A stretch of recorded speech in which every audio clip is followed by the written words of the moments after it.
මචං උඹලා අහලා තියෙනවද මරණාසන්න අත්දැකීම් ගැන? මරණාසන්න අත්දැකීමක් ගැන අහලා තියෙනවද? උඹලා අහලා තියෙනවද මරණාසන්න අත්දැකීමක් ගැන? ඒ කියන්නේ මරණාසන්න අත්දැකීමක් කියලා කියන්නේ බං නිකන් අර හදිස්සියේ මැරිලා ආයේ පණ එනවා. ඒ වගේ දෙයකට තමයි බං අර මරණාසන්න අත්දැකීමක් කියලා කියන්නේ. මරණාසන්න අත්දැකීමක් කියලා කියන්නේ අන්න ඒ වගේ උකට බං. එතකොට බං ඔය මරණාසන්න අත්දැකීමක් ලබාපු කට්ටිය මරණාසන්න අත්දැකීමක් ලබාපු කට්ටිය කියලා තියෙනවා බං අමුතු කතා ටිකක්. ඔය මරණාසන්න අත්දැකීමක් ලබාපු කට්ටිය බං කියලා තියෙනවා බං අමුතු කතා. ඒ අමුතු කතාව බං ඒ මරණාසන්න අත්දැකීම ලබපු හැමෝම කියපු කතාවල් වලට ගොඩක් සමාන වෙලා තියෙනවා. ගොඩක් සමාන වෙලා තියෙනවා මේ මරණාසන්න අත්දැකීම ලැබපු කට්ටිය කියපු කතා ටික. මොනවාද ඒ කියපු කතා ටික? ඒ කතාව මෙන්න මේ වගේ එකක් බං. මිනිස්සෙක් මැරුණා ඒ කියන්නේ මරණාසන්න හිතන්නකො මිනිස්සෙක් මැරුණා කියලා. ඔන්න දැන් මම මැරුණා කියලා උපකල්පනය කරලා තමයි මේ කියන්නේ. මැරුණා කියලා උපකල්පනය කරලා තමයි මම මේ කියන්නේ. හරිද? මිනිස්සෙක් මැරුණා. මිනිස්සෙක් මැරුණාම බං ඔය මිනිස්සයාගේ දැන් හිතාව හොස්පිටල් එකේ මැරුණා කියලා හොස්පිටල් එකේ මැරුණා. හොස්පිටල් එකේ මැරුණා. මේකම සත්‍ය කතාවක්. මේක සිරාවට මේ ලංකාවේ වෙච්ච කතාවක්. මේක මේ ලංකාවේ සිරාවටම වෙච්ච සිරා කතාවක්. ලංකාව විතරක් නෙමෙයි මේ වගේ දේවල් බං ගොඩාක් වෙලා තියෙනවා මේ ලෝකේ. ඒවා පිළිබඳ වාර්තා තියෙන පොත් ටිකක්වත් තියෙනවා. ඒ පොතත් මං කියවලා තියෙනවා. හැමෝගම කියලා තියෙන වාර්තා ඔක්කොම එකයි. ඒකේ වෙනවා කියන්නේ මේ බලපන්. මිනිස්සෙක් මැරුණාම දැන් හිතමු ඇදක මැරුණා කියලා. ඇදක් උඩ ඉඳගෙන ඔන්න මැරුණා. මිනිස්සෙක් මැරුණාම මචං ඔය මිනිස්සයාගේ ආත්මෙ මං ඇගෙන් එළියට එනවලු. මිනිස්සයාගේ ආත්මේ ඇගෙන් එළියට එනවලු බං. ඒ කියන්නේ නිකම් මේ මිනිස්සයා පාවෙනා වගේ හැඟීමක් දැනනවලු ඒ මිනිස්සයාට. මැරුණාට පස්සේ ඒ මිනිස්සයාට හැඟීමක් දැනනවලු. ඒ මිනිස්සයා නිකම් පාවෙනවා කියලා. පාවෙනවා වගේ හැඟීමක් දැනනවලු මචං. ඒ මිනිස්සයා පහළ බලපුවාම පේනවලු ඒ මිනිස්සයාගේ ඇඟ අර ඇඳ උඩ තියෙනවා. අර මිනිස්සයාගේ ඇඟ ඇඳ උඩ තියෙනවා. හැමෝම වට වෙලා බලනවා.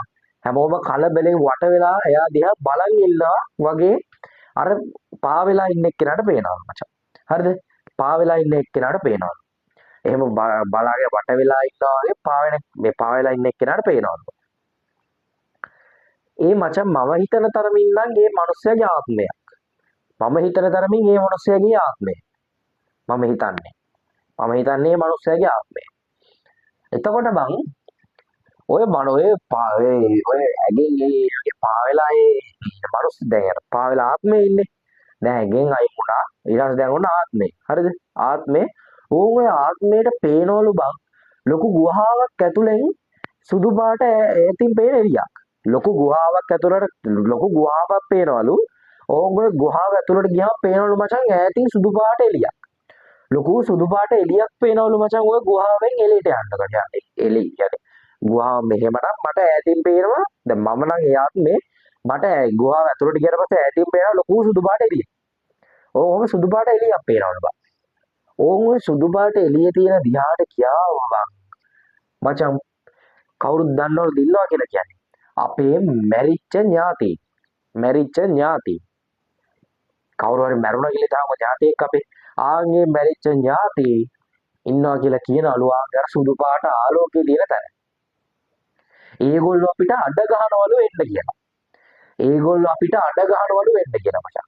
අපිට අඩ ගහනවලු එතෙන්ට ගියාට පස්සේ අපිට අඩ ගහනවලු එන්න ළඟට එන්න කියලා. හරිද? බැරි වෙලාවත් අපි ඒගොල්ලෝගේ ළඟට ගියොත් අපි සදහටම මැරෙනවා. හැබැයි ගියේ නැත්තම් එහෙම කතා කරද්දී අපි යාළුවා ළඟට ගියේ නැත්තම් එයාලා අපිට කතා කරද්දී අපි යාළුවා ළඟට ගියේ නැත්තම් අපිට අය පණ එනවලු. පණ එනවා කියනවා ඒක තමයි අර මරණාසන්න අත්දැකීමක් කියලා කියන්නේ. මරණාසන්න අත්දැකීමක් කියලා කියන්නේ අන්න ඒකයි. මැරුණු ගමන් ඉපදෙනවා. මැරුණු ගමන් ඉපදෙනවා නෙමෙයි.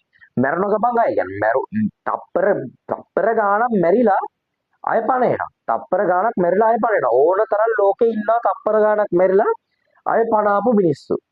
තප්පර ගාණකට